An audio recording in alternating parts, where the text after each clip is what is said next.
लीला डूंगी श्री बद्री विशाल मंदिर से लगभग 500 मीटर की दूरी पर स्थित है। बद्री विशाल जी जन्म स्थली। इसी स्थान पर भगवान विष्णु जी ने बद्री धाम में रहने के लिए एक छोटे से बच्चे का रूप धारण किया था। इस स्थान के दर्शन के लिए यात्री बद्री नारायण जी के दर्शन के बाद मंदिर के समीप वामड़ी गांव में जाकर इस दिव्य स्थान के दर्शन कर सकते हैं। नमस्कार दोस्तों, मेरे YouTube चैनल मिजाज अवध में आपका स्वागत है। मैं हूं आपका दोस्त निखिल श्रीवास्तव। दोस्तों, इस समय हम बद्रीनाथ में हैं, जो चमोली ज़िले में पड़ता है, और हमने बद्री विशाल के दर्शन किए और चरण पादुका गए, और हमने नीलगिरी पर्वत से नीचे गिरता हुआ कलकल करता हुआ झरना दिखाया आपको। और अब हम एक ऐसी अद्भुत स्थान पे आए जिसका यहाँ से नाता है। अगर हम यहाँ ना आते तो शायद मैं हमेशा के लिए पश्चाताप करता, और शायद यहाँ बहुत कम लोग आते हैं, जानते नहीं। और ये देखिए, हमारे साथ सच्चिदानंद मिश्रा हैं जो कि हमारे साथ आए हैं, और इनको भी हम दर्शन कराने लाए हैं। बोलो श्री नारायण। और हम आपको एक ऐसी अद्भुत दर्शन कराने वाले हैं जिसको शायद आपने नहीं किया हो और सुना भी नहीं होगा। ये देखिए, मैं आपको दिखा रहा हूँ। दोस्तों, आप देख रहे हैं इस शिला को, और लीला डूंगी यानी कि डूंगा गढ़वाली में पत्थर को कहते हैं।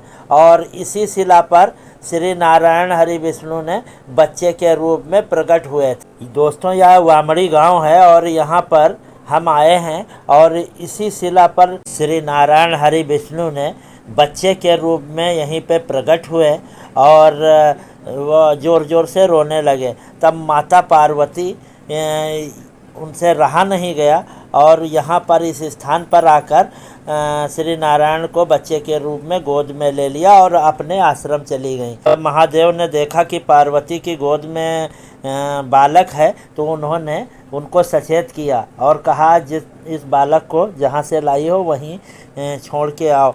लेकिन पार्वती नहीं मानी और कहा, बालक से कैसा भय, और उन्होंने अपने आश्रम में सुला दिया। और आप देख रहे हैं यही दिव्य शिला है, और इसी दिव्य शिला पर नारायण ने अवतार लिया।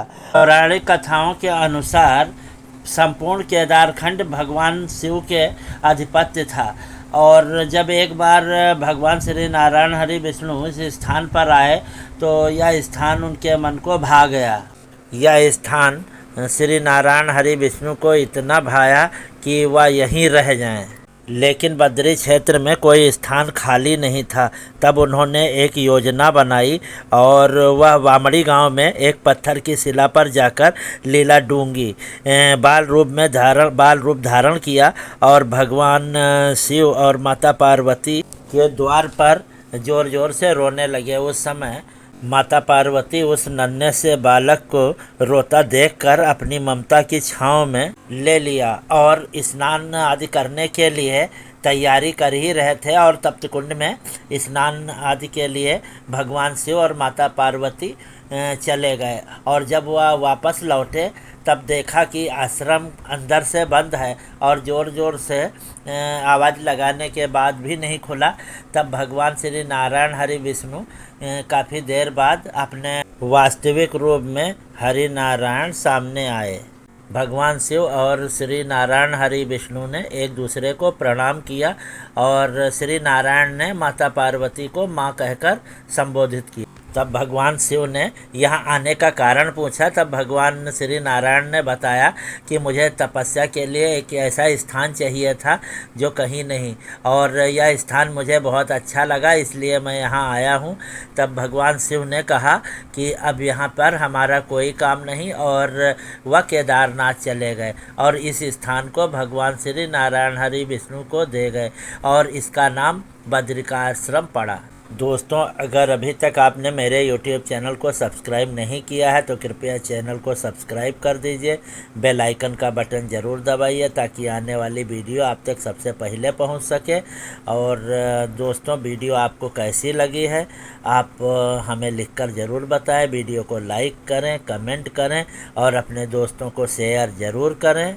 दोस्तों यह स्थान बहुत ही पवित्र है और यहाँ आने के लिए बद्रीनाथ मंदिर से लगभग 500 मीटर की दूरी पर यह मंदिर है, और जो कि नीलकंठ जो पर्वत है उसके बिल्कुल ठीक नीचे यह मंदिर है, जहाँ पे एक झरना आपको गिरता दिखेगा और उसी झरने के ठीक सामने यह मंदिर है।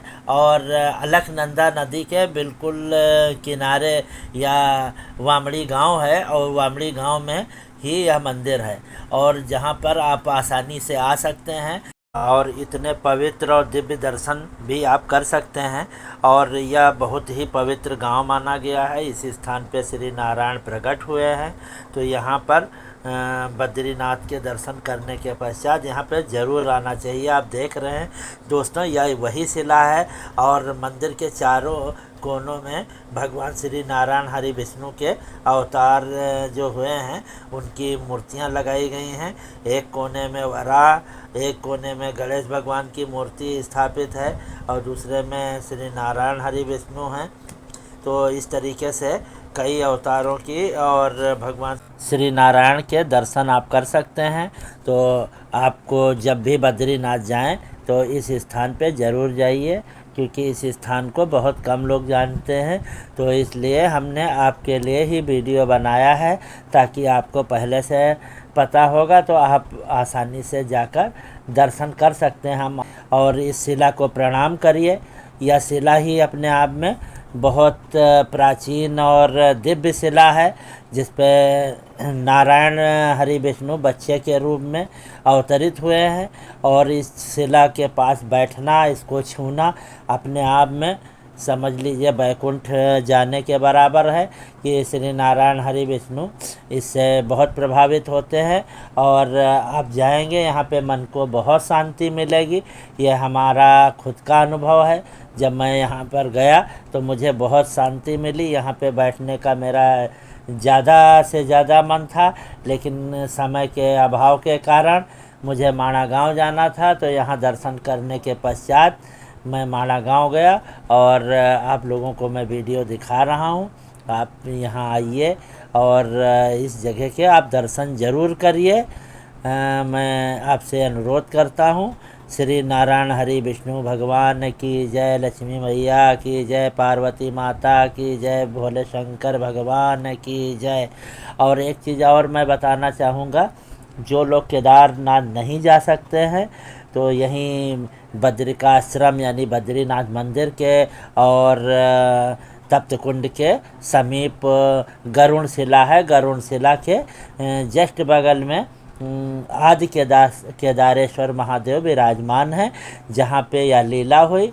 और आप अगर आदि केदारेश्वर महादेव के दर्शन करते हैं तो केदारनाथ ज्योतिर्लिंग के बराबर ही उसका पुण्य प्रताप आपको मिलता है।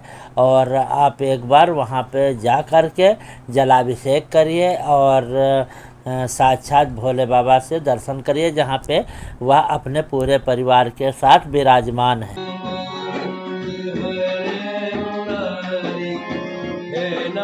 नारायण वासुदेव श्री कृष्ण गोविंद हरे मुरारी।